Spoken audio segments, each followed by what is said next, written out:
Hey, everybody. This episode is brought to you by our proud title sponsor, NHL Sense Arena, the next generation of off-ice hockey training for players and goalies. Look, we know how much you invest in your children's hockey development, the early mornings, the travel, and let's not forget the expenses of training for hockey camps, private ice time, the general expenses of the season. It's a lot. But wouldn't it be great to bring that on-ice practice experience home that's fun, fits into your schedule, and that's affordable? If you said yes, which I'm sure you did, you've got to check out NHL Sense Arena. It's a top-tier virtual reality training game that brings the on-ice practice experience home so you can practice anytime and anywhere, literally. You can transform any part of your home into a virtual ice rink where you're getting unlimited access to over 100 drills, training plans from top coaches and players, weekly drill challenges, and more that focus on improving hockey sense and physical cognitive skills, starting at just $33 per month. That is a lot cheaper than an hour of ice time. The physical side of hockey gets a lot of attention, but we don't focus enough on the mental side of it. It's something we talk about on this show all the time. NHL Sense Arena provides an immersive solution for players to sharpen those skills when ice time is limited or not affordable and they want to get those extra reps in. So, for our listeners, NHL Sense Arena is offering an exclusive $50 off their annual plan. All you got to do is head over to their website, hockey.sensearena.com. Again, hockey.sensearena.com, and use our code HOCKEYNEVERSTOPS, and you'll level up your off-ice training by using NHL Sense Arena. Thank you so much for listening. Thank you so much for supporting us and NHL Sense Arena. Enjoy this episode of Our Kids Play Hockey.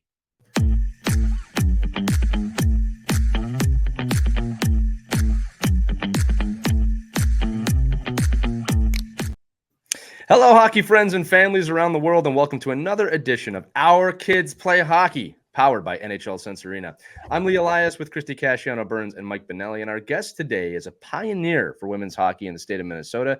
She's a former collegiate player and current youth hockey coach, and the author of, I'm showing it on the screen, I'm Gonna Be a Hockey Star, which is available now, really, wherever you get your books, let's be honest. Again, for those of you listening, make sure you check that out again. It's called I'm Going to Be a Hockey Star. We'll talk about that on the show today. Ladies and gentlemen, please welcome Amber Ross to the show. Amber, welcome to Our Kids Play Hockey. Hi, thank you for having me. No, thanks for being here. This has been an interview a long time coming, if you will. We've been talking for since before the holidays of last year. So I'm glad to have you here today. You know, the first question, the obvious question, but it's one we always like to ask for our audience. What drew you into coaching? How did you get into the game? Where does the origin story for Amber start? I started playing hockey late by today's standards because I was like 15. But in Minnesota standards, that was when we had the first state tournament for girls hockey. State tournaments are huge here, for hockey in particular. And so anyway, I had the opportunity then to play in high school, and then I played at a Division III college, and I had lots and lots of fun. I even played after college until I had an injury that required surgery, a shoulder injury. And so I hung up my skates for a little bit. And then I, had some kids, and I just really missed it. And my friends still play, and I occasionally will sub for their team, but it's kind of hard with 3 kids.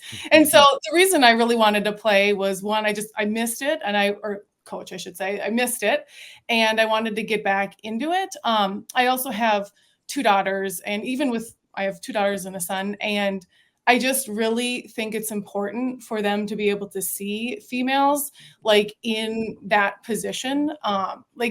I never had that growing up. And that's one of the big reasons that I continue to do it, because it's very busy with 3 kids in hockey. My husband also coaches. So, yeah. That is a busy family. I got to ask you, 15 really is, by today's standards, late to start in hockey. Did you have a skating background, and why weren't you intimidated? Because everyone around you were probably literally skating circles around you at that point. Well, not for girls hockey, because this is when girls hockey started in Minnesota. There were certainly those girls, and I played with them, that had been playing with the boys growing up and were amazing and still actually play today. But I, totally. Yeah, so why did you jump into hockey at that age? Yeah. Oh, and I certainly, being from Minnesota, I definitely knew how to skate. I actually did speed skating for years. Okay. So that part wasn't necessarily intimidating to me. Of course, I improved my skating once I started, but it was exciting. I had a twin sister. We wanted to play, and our parents were like, sure, so. So wait, is she saying that fun, commitment, family, like all these things played into your decision to play hockey? That's amazing. This is weird, right? You didn't have to play AAA for 10 years. No. Yeah. I always like to bring that up because we discuss it a lot on the show. And again, I do appreciate your willingness to kind of somewhat qualify that. But the truth is this, is that athletes are athletes. And when you want to play, there's never a wrong time to jump in. And it's amazing what can happen when you're not 10 years old and focused on Division I hockey. Right. And by the way, parents, I'm talking to you because no 10-year-old is focused on Division I hockey. It's very refreshing to hear this. Yeah. Right. No, it's a great perspective. You mentioned it a minute ago about, being a positive force for females in the game. Let's go to this one. What challenges have you faced as a female coach in a predominantly male environment? And what difficulties do you face as a female coach in general? Yeah. So, in Minnesota here, our teams, like I'm on some like Facebook pages and social media. Like it seems like other states do things very differently. Like Minnesota, it's just kind of taken for granted, right? We have our community team that you play for, and they're, nonprofits, and they're run by volunteers, right? So it's mostly coaches. Once we've actually started in our association, some of the upper levels, like older kids, and then like at the A and B levels have paid coaches.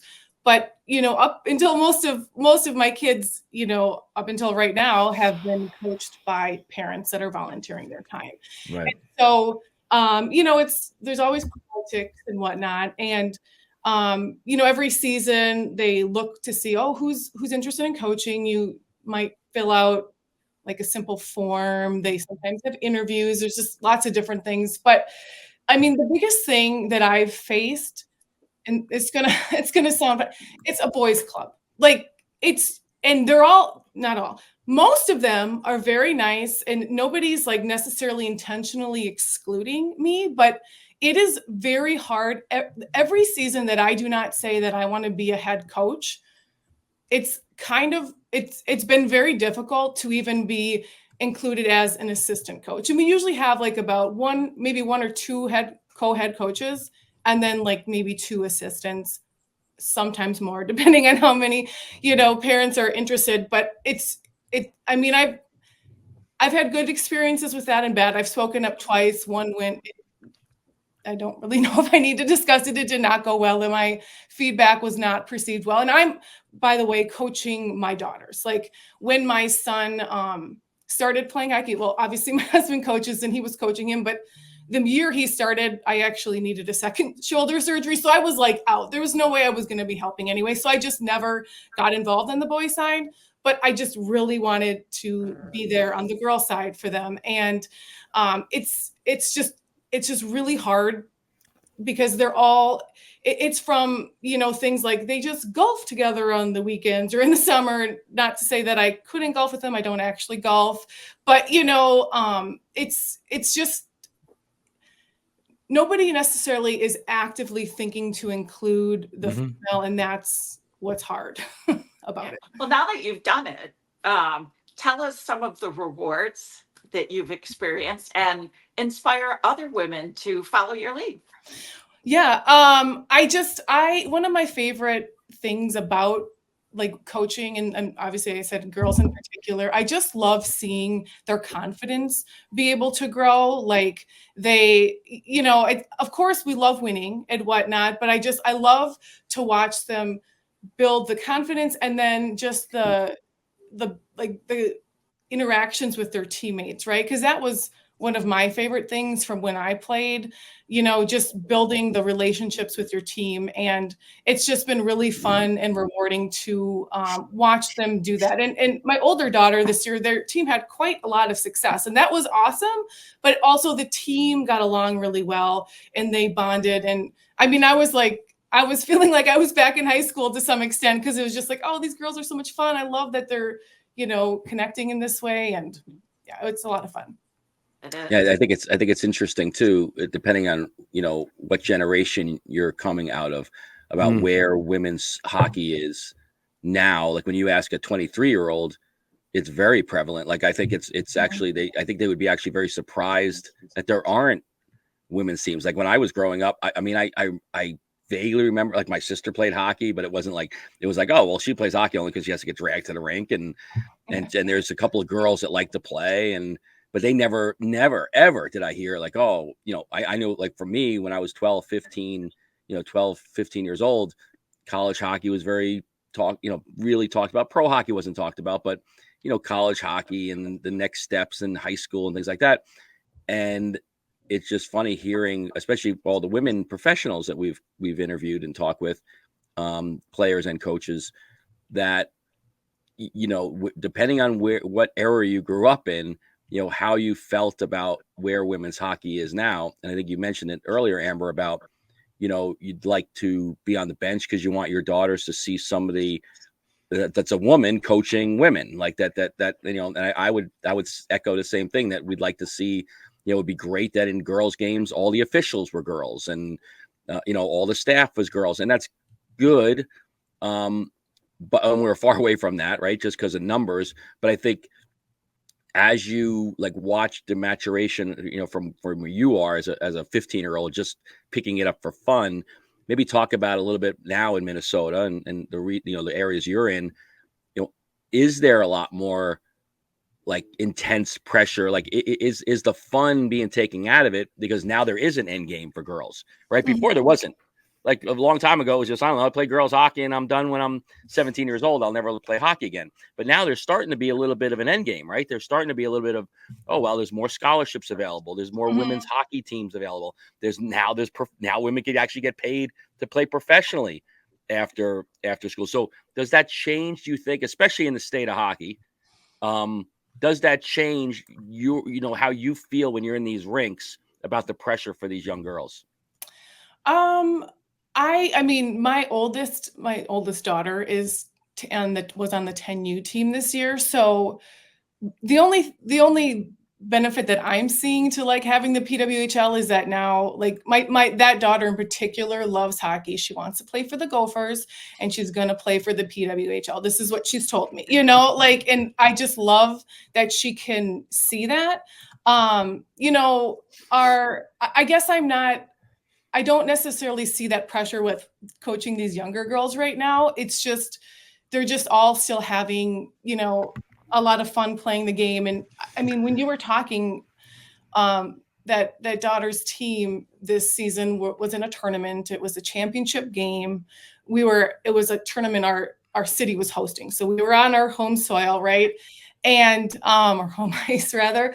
And it was the most exciting game because the crowd I've never seen such a huge crowd for a 10U game. And they ended up going into double overtime. Okay. And so there's a boys team that's supposed to be on the ice, but they're in their, equipment watching on the glass.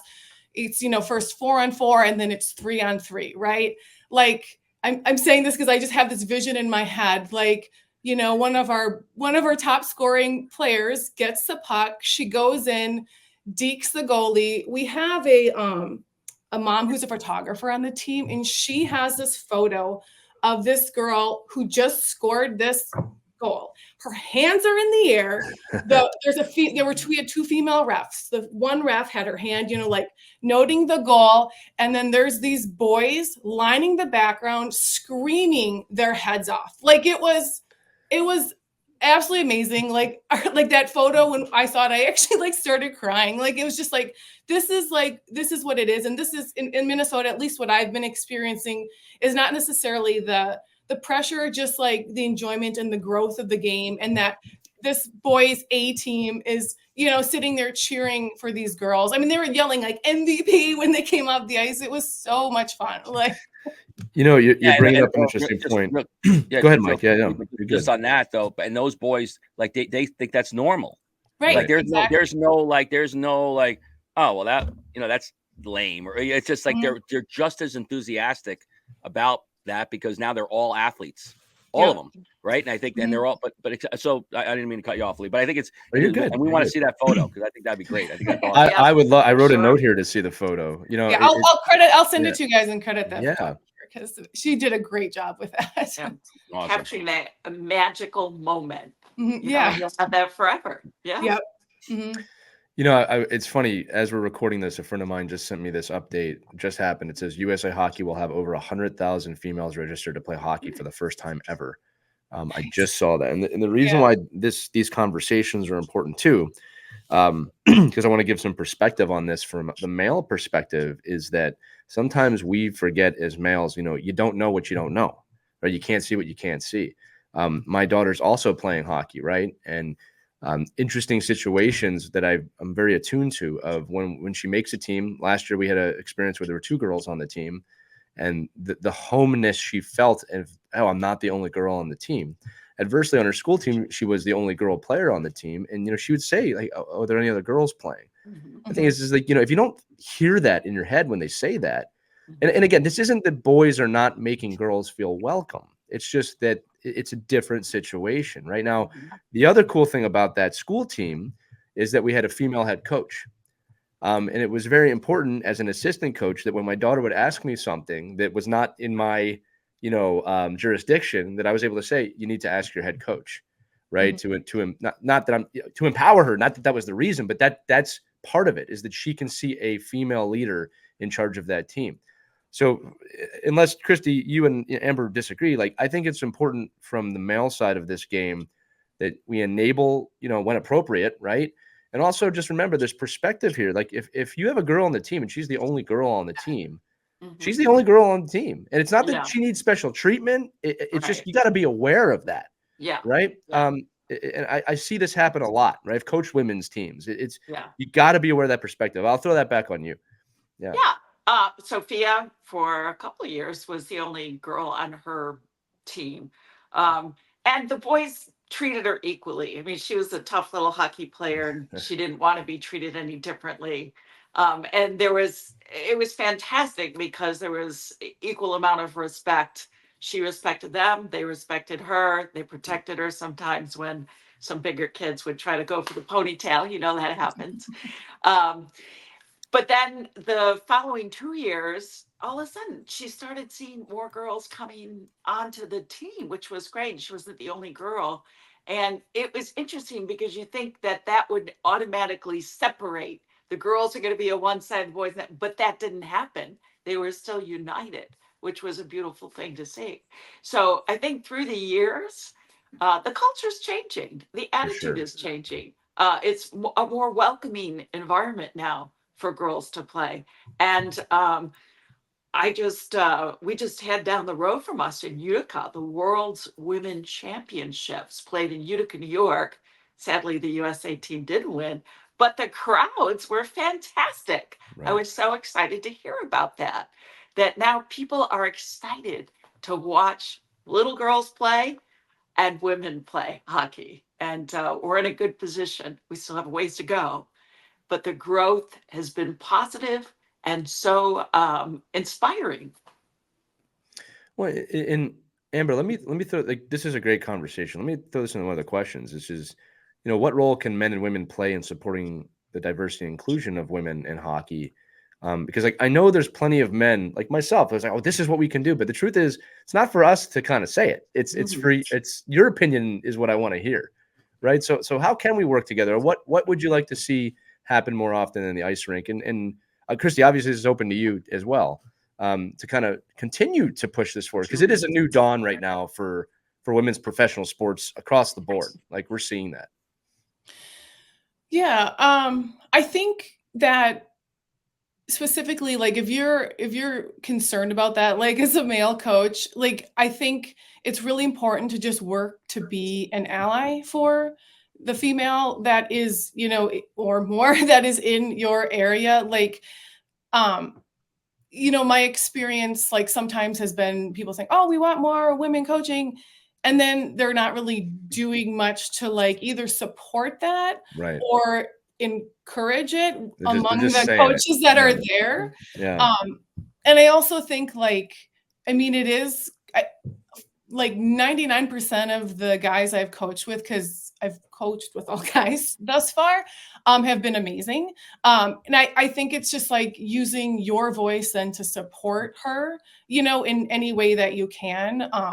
And honestly, sometimes, like in our case, because it's volunteer coaches, right? Sometimes it might mean stepping aside to give more space for her. Like it's hard for me because I'm not a naturally extroverted person. And even like, I love to be there to coach and whatnot, but I don't think my strengths lie in the head coach, rousing locker room speech, you know, like and it pains me because I want to be able to do that for the girls, but I'm also like, that's also not who I am. I did have an opportunity this spring. My youngest daughter was on a just little tournament team for the weekend. And I coached. This was the first time I've ever coached with another female, and she was so amazing. It was so much fun coaching with her. She was so knowledgeable, and just the communication just felt so natural, even though I just met her, you know? So it was awesome. And I would love to be able to do that again. I think you have to be true to yourself. And I bet you're a great coach, just who you are. Yeah. I don't think you want to become someone else because that's not natural to you. And I think, Right. and that's an important lesson for the kids to learn too, that you don't have to be that outgoing personality. You can be a quiet, powerful coach too. So Yeah. I think, Thank you. no. Also, what I think and this is just a thought that just kind of popped into my head. There are so many women now graduating from college hockey teams. There's huge crops of women who have all this college experience.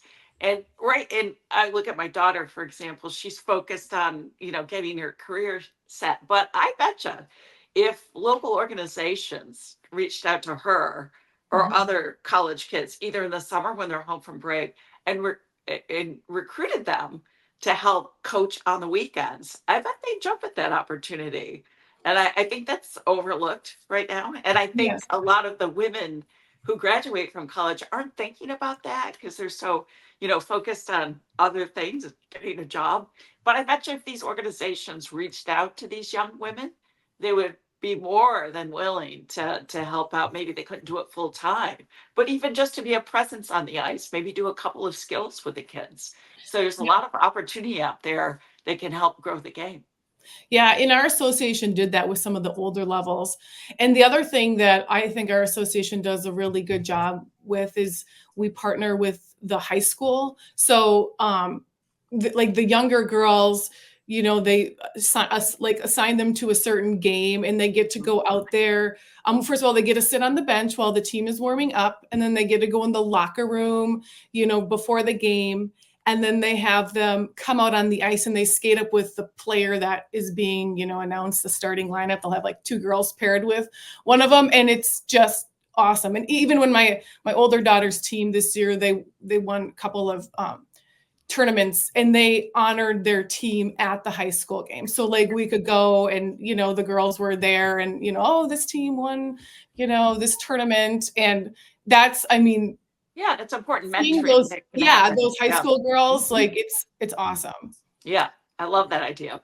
Yeah, I think it's the same way too for men, men coaches and female coaches. I mean, it's basically the same. It is trying to get them is so hard because a lot of the organizations don't provide the support that's needed for those young coaches to jump in. Like, I think because especially good or bad, they're the most, they're removed, and they're not removed so far from playing, right? So they remember like, oh my God, yeah, those parents are nuts, or that was a crazy experience, or That's so true. that was really intense, or oh my, you're asking me to give up 28 weekends of my life, for a bunch of kids I don't know.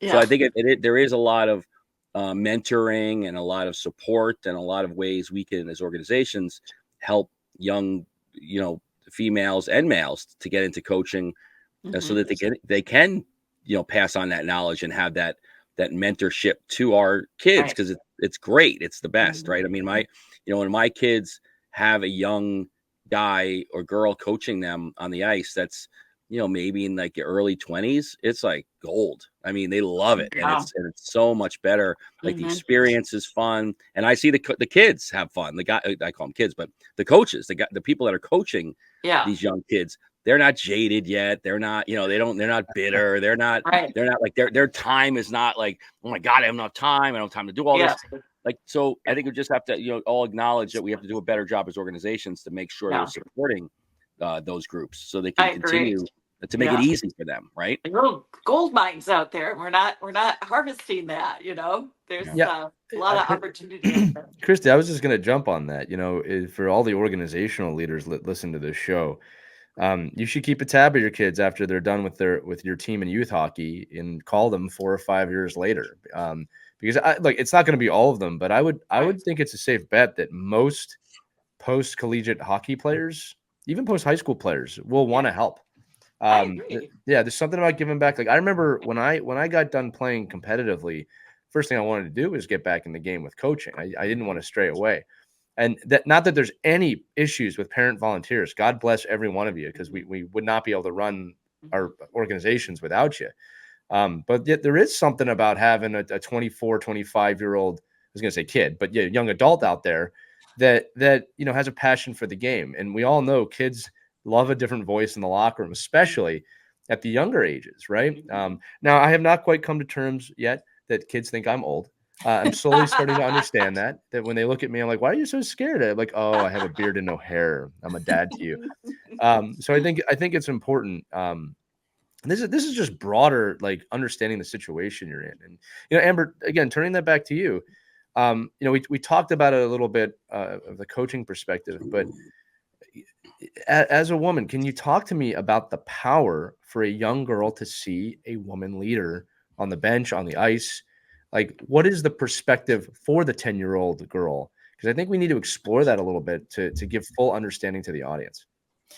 Yeah, I mean, I constantly feel like if you can see it, you can be it and you can believe it, right? I also, like my background, I work in children's publishing, and it's just very important for us in our books to get a diverse range of kids that we see, right? And this then plays out in life, right? Like it's not just the dads that are coaching or the men, just to see her, in a position of leadership, speaking up, talking with the men, like on, equal terms, which I know it sounds silly, but it's just, I never saw that growing up. It doesn't sound silly. I mean, I appreciate you saying that, but you don't know what you don't know, right? Mhm. Right. So that's not silly. That's reality, Mhm. right? We don't see that sometimes. Sorry, go ahead. Yeah, no. And I think it's just a great role model for the girls, right? I Right. mean, I remember, like you were speaking about younger coaches. Like I remember I played lots of sports, but in middle school I played volleyball, and we had a young coach that I still remember her. I mean, she was great, but we just thought she was so cool. She was young, and she, related to us and knew all that. And so I don't know. Like the benefits, like many. Yeah, no. And look, Benefits are many. You're yeah, absolutely right. I'll say this too, just to kind of continue the perspective that, the generation right before me grew up with the 1980 Miracle team. And look, I love that team. I study that team. I revere that team. But what's funny is, and I've talked about this once or twice on the show before, then I often wonder what would happen if the 98 Olympics didn't happen. In the sense of that was the first women's Olympic games in ice hockey. The USA won. The men's team, I remember, was struggling heavily that year. So all of our attention went to Cammy Granado and the Team USA women's hockey team. And they were heroes to me, right? And I was at a very impressionable age. And again, I wonder what would have happened if I didn't see that or experience that. Like, how would I view women's hockey? So you have these inflection points. Again, I'm speaking as a male. For a woman, I can only imagine what that experience would have been like, having never seen that before. But these inflection points where you said it, if you see it, you can become it. I look at my daughter, and Christy, you can comment on this for Sophia too. It's like my daughter is now growing up, and this is the first time this has ever been true in the last 5 years, that professional hockey is a very realistic opportunity if she wants to pursue it. Right. I mean, even for Sophia, Christie, it's like, I'm sure she knew college was there and maybe pro, but the perspective changes because of these inflection points. So when my daughter sees, 18,000 people going to watch women in Montreal or Minnesota, right, the perspective is suddenly changed. The ceiling is broken and it's a new reality. And I think we all play a role in that, in supporting that, and not having that off the cuff, like, oh, well, it's a gimmick. It's just only happening because people are pushing an agenda. They're pushing it. It's like, no one's pushing an agenda. This is awesome, right? This is good for the game, period. Am I off at anything I'm saying right now? No, you're 100% right. And I shared this with you before. I talked to a few women who are professional coaches now, and it's bittersweet to them because they now look back and wonder, would the 10-year-old me have been able to dream bigger than where I am now and aspire to becoming a professional hockey player like so many women can do now? So it's bittersweet to them because they couldn't dream that big. There were limitations. They could only dream about going to college, maybe if they were good enough, make an Olympic hockey team, and that's it. And then coach. But now there's this professional hockey league for women, and it's so much more exciting for the little girls of today. You know what's funny, guys? I was just thinking about this. All the kind of jesting that we do about, your 10-year-old going D1 or professionally, statistically speaking, every girl playing has a way higher chance of that than every boy playing by That's very true. miles. You know what I mean? So it's I'm very much joking, but where are the parents saying my daughter's going professional D1? We got to get her on the AAA team. Well, they're there. They're there. They're just they're there now. Yeah, I believe it. There's no doubt they're there now, and I think the intensity. But I think it's like, Amber was saying it earlier, just about seeing players on the ice and the way children and you the real question is interviewing those 5 and 6 and 7-year-olds. And I could guarantee you this, and I know this for a fact, like if my sons were on the ice at 5 and 6 and 7 with a female coach or a male coach, as long as they had energy and they smiled and they had fun, I don't think they would ever mention that it was a woman coach or a male coach. I mean, it just wouldn't happen. I mean, so I think it all depends on, it's the same thing, right? It's what you're saying as a parent in the car, what you're saying going into that, like, oh, okay, you could take a little bit from her, but she really doesn't know what she's talking about. She only played at Minnesota State, whatever. So just don't listen to her. So I think it's just like, but I think it's almost like just, it's just a matter of how you present it as a parent too, about what the power of that coach can be, female, male, whatever, ethnic background, doesn't matter. If they can coach and they can smile and your kids are happy, I think that's the number one thing. And I think, and we're getting, and again, hockey, in my opinion, is behind on all of this. It's no doubt behind on diversity. It's behind in inclusion. It's behind on the sexes. But from where I sit, it's getting better and better, and there's more work being done to fix it.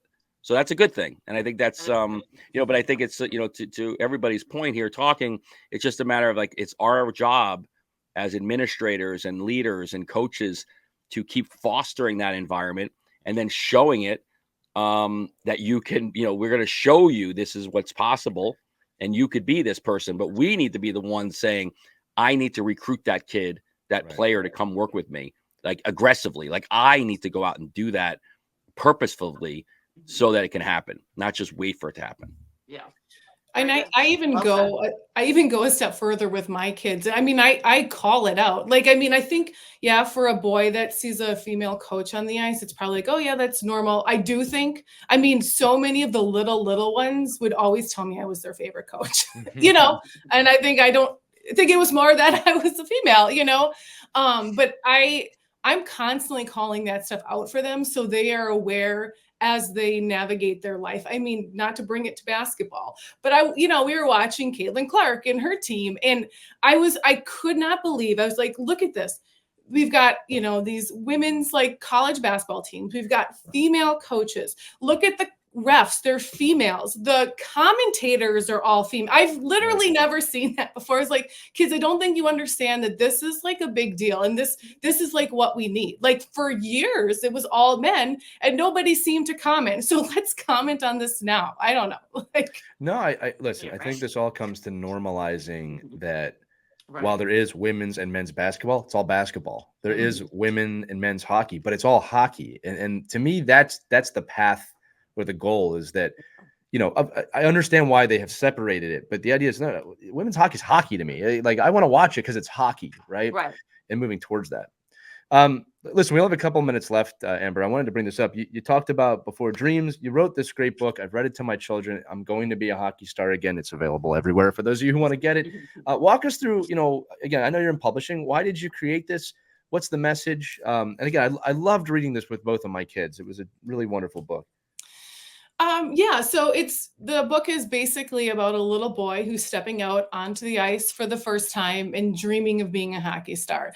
It actually is, the purpose of the book was twofold. One, really just trying to get kids who really are stepping onto the ice for the first time to understand what like might be entailed in a practice. It's like a little intimidating, right? Especially if you haven't skated before. So there's, you know, some things in the beginning about, you know, you're going to fall. It's okay. You just get back up. But really the thread of the story is him dreaming of what he's going to do when he's a hockey star. And it's just, I mean, in that context, I feel like anyone can appreciate the book, whether you're a hockey player or not. It's just dreaming your biggest dream. And that's all I would ever hope for my kids or any kids, just to dream big. Yeah, I think you accomplished it. You know, I always say to hockey parents, because look, you have parents that think kids are going all the way. You have parents kind of that don't care, which is also fine. And then you have parents that kind of openly say, "Oh, you're never going to make it." And I always cringe when I hear that, because your kid has a right to dream. They have a right to dream. Again, you don't have to agree with their dream, but you have to support the right to dream. And I think when you stunt that, you're holding them back. You can be realistic with them about the effort it takes, the work it takes, that nothing's guaranteed, but don't take away their will to dream. That's why I love the title. I'm going to be a hockey star, right? That's beautiful. Yeah. We're just about up on time. Christie, Mike, any other questions before we jump out of here? Oh, Amber, you're such a joy to talk to. Thank you. And I think you're very inspirational too. So if women are kind of on the fence about jumping in and coaching, take Amber's lead and do it. Thank you. Yeah, no, and listen, more hockey books in the libraries are better for everyone. So more, That's I so love it, and I true. think it, you know, we need more stories surrounding hockey players and accomplishing their dreams. And I think it's you know, it's like Christie and Lee's books. It's always fun to open up these you know, hockey centric subjects and be able to talk to them, and they're more fun for a parent that's a hockey fan. So it's all good. I agree. Yeah. Christie and I are working on a book called Monday Yeah, Morning so Mike. stay tuned. Yeah. The Monday Morning Mike book, how to become happy on a Monday as a coach, and then other books too, right? No, That's but more of a, I hope gonna that's be more of a an epic. motivational book. it's an audio book only, actually, Mike. That'll be a sitcom too. Yeah, it's gonna be like Seinfeld. I showed Yeah. up and the game was on. That's gonna do it for this episode of Our Kids Play Hockey, powered by NHL Sense Arena. Amber, thank you so much for joining us today. Thank you.